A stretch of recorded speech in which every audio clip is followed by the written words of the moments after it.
ungacabanga ukuthi ungasuka ekhaya eMzansi uthathe ithuba ugibela indiza ufike qathatha eWashington DC in the United States of America.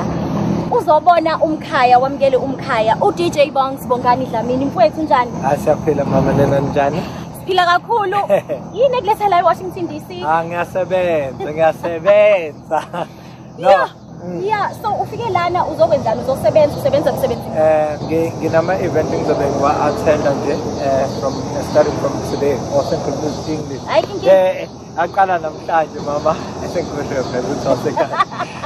Aqala namhlanje ngidlala DC2 SA tonight and then tomorrow ngidlala kwi1 Africa Music Fest and then Sunday ngibala ngepiga khona ke nje show encanyana ukubhalisa ama-American obviously nakhona ngenza nama-interview ukuthi bafuna ukumazi lo Mr. Kwarakwarah kuyena oqhamuka lo mdanso omkhulu kangaka. Sazoza lapha kulo mdanso omkhulu kangaka.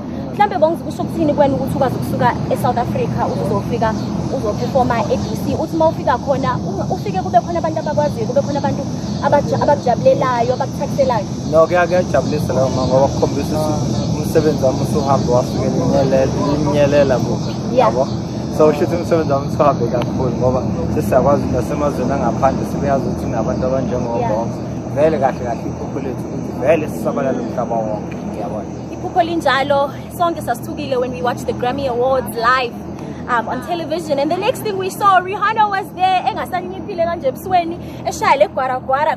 Ngabe wayazi ukuthi kwakuyiGwaragwara okunjani kwena kwenzakalani yonke lento isihlangane? Ngakusasa engavuka nje abantu kubhizi abantu bengifonela kuthiwa ibo wazoyenza indaba bonke sithi indaba yani naku bengisendela uRihanna shaya iGwaragwara emva kwalokho wonke umuntu usayenza even uSierra ngibonela video Childish Gambino naye uyenzile so baningi nje abayenzayo ngiyabona nama-ad abo-Vodacom what benza iGwaragwara yabo. But bazokhumbula abantu ukuthi Bongs is not the first time influencer i-popular culture yaseNingizimu Afrika.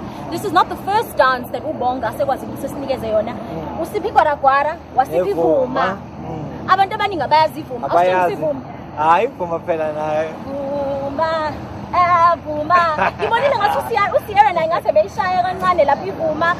We sing a whole lot of that. So i-popular culture uphambili uvunyiwe khona abantu abasha kakhulukazi baseNingizimu Afrika bakuvumile ukuthi hayi impela ngathi igalelo lakho likhulu. Mhlambe umlayezo wakho kumuntu omusha oseNingizimu Afrika namhlanje onamaphupho kodwa amaphupho akhe agcine eSouth Africa. Abamusi uyivalela ekopini yabo uyivalela ekopini akusizi.